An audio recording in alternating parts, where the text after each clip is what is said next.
Today we'd like to talk about incident response. And I've subtitled this a culinary expose.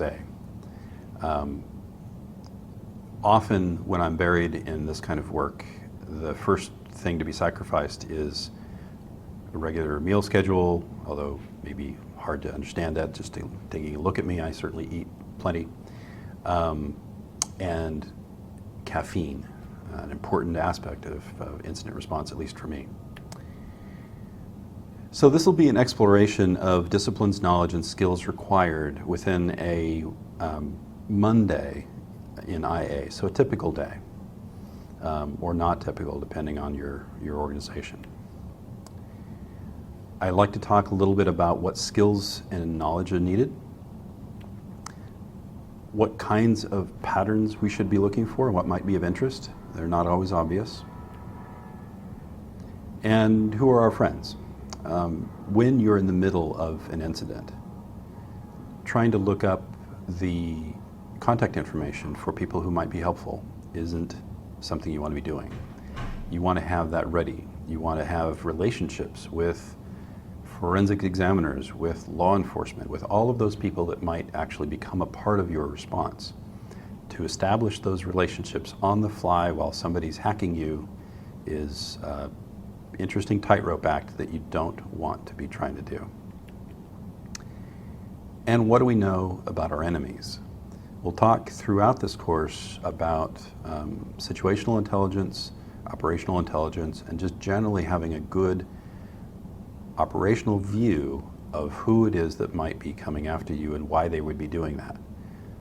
You might think the whys aren't important, it's more about who and where, but why can help you predict.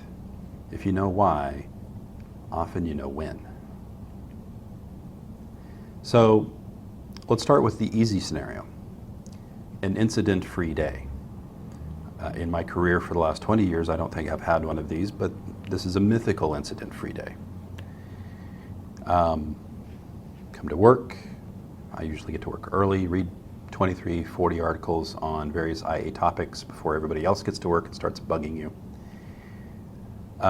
We check various information sources. This is critical. This is a part of your planning cycle. We look at US CERT, the NVD, vendor logs. We're looking for new vulnerabilities related to things that you have under your control. Constant vigilance in terms of all of the software packages, all of the systems that you are in charge of or that you in some way influence security-wise is the only way you can even try to stay ahead of the game. If a vulnerability occurs and nobody is around to hear it, I'm sorry, but the hackers have still heard about it and they're going to come in and they're going to take advantage of that vulnerability. You need to be ahead of the cycle.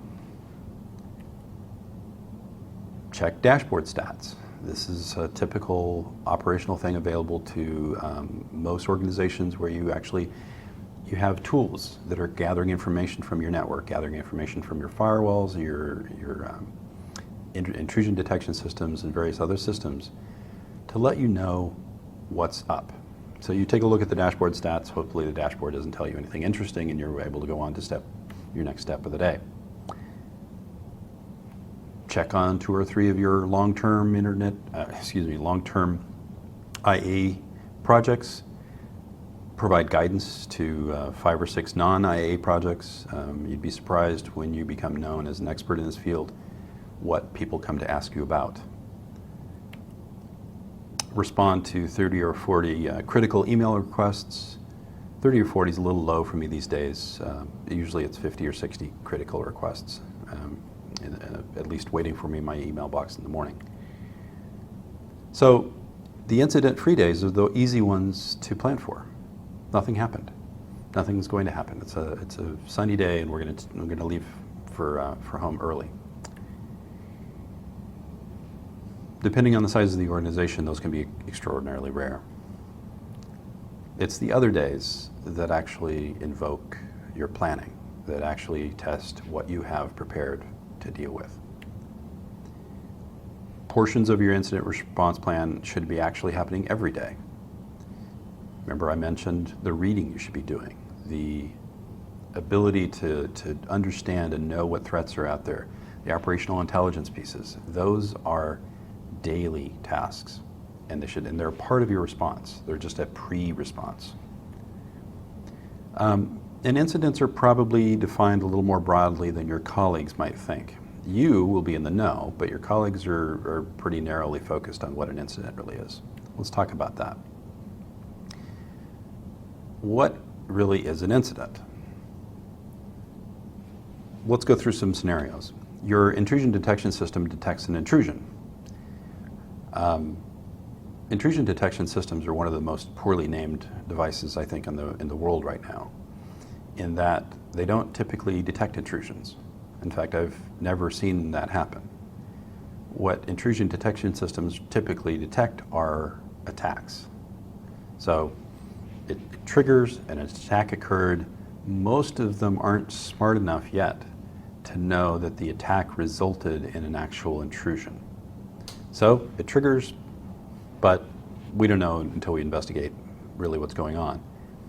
Yes, it is an event, and it has to be dealt with as for part of your event response. The virus scanner detects something bad. Well, yeah, that's an incident. I don't care what it's detected, I don't care if it's wrong. It's still an incident, it still has to be investigated. False positives, which happen, have to be treated as true until you can prove that it's not. I've seen a 2-day investigation involving tens of thousands of dollars and large staff involved in dealing with a false positive. And in the end, our conclusion in postmortem was that we did exactly what we should have, we accomplished exactly what we should have, and it was money well spent. The firewall sees a port scan. If your firewall's not seeing port scans, you're not attached to the internet currently. This is how we detect whether or not the internet is working. Well, so I'm a little ambivalent as to whether or not this is an incident. No, most of the time, it's just a scan. Maybe yes, kind of. This depends a little bit on your operational intelligence. You see a port scan, and if it's just from a random site, it's not really an incident, it's a port scan. If you see a port scan, and this is a level of intelligence that I actually do, and the port scan is originating from an IP address that's associated with defacement of Wikipedia pages related to your organization, now it's an incident. Getting there is quite an exercise in big data, but that's the job. The web server is slow today, incident or not. The web server is slow. They get slow sometimes. As a matter of fact, yes, it is an incident until we prove that it's not. If it's just happening randomly and it's not something that always happens to your web server at 2 a.m., we need to take a look at it. We read on US Cert, one of your software packages, something you actually use has a CVSS score of a 9.4. Well, nobody's hacking you. We don't have any evidence that you've been attacked. All we know is that suddenly one of the most widely published sources of knowledge for vulnerabilities has said that something you own is vulnerable to attack, and extremely vulnerable based on a 9.4 score. This is an incident. You aren't the only person who read this today. People who might be interested in doing you harm also read it, and they're launching the dogs. So it may not be an emergency, but depending on what kind of secondary controls you might have in place, this is something you have to deal with. It goes on your list as a priority. System log file filled up a disk, incident or not. Well, if you take availability into account, yes, certainly. It can be caused by bad software or bad practice or bad persons. It doesn't really matter which of those is causing it. We need to take a look. So let's go through the standard formula, the thing that most people use as an outline for incident response. First, prepare in advance. This is probably the most critical aspect of your incident response plan. If you're not prepared, you have no idea what to do when people start yelling and screaming and deciding whether or not they're going to fire you. Preparation is the only way you actually get to respond properly unless you're extremely experienced in this area. Policy should already be in place. It provides you with the authority to act. This is a really important concept. If you don't have policy in place that says, given certain circumstances, you can shut off the internet, pretty drastic, but may be necessary, or turn off one of your servers, turn off a server that actually is generating revenue. If that policy doesn't exist, authorizing you to do so, I suggest you don't do so, even if it's in the best interest of the company. Those kind of judgment calls shouldn't be on your plate. It should be well defined in advance what circumstances can allow which actions. If you have that in place, you're good to go.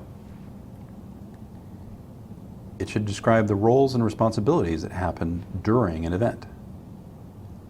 So as things start happening, who do you call? Who's on the call list for, oh my goodness, one of our servers is doing something bad? And exactly what should they be doing during an event? And this is actually kind of an interesting piece. It should establish those triggers. Remember I talked about sort of thresholds for when we get to do certain things?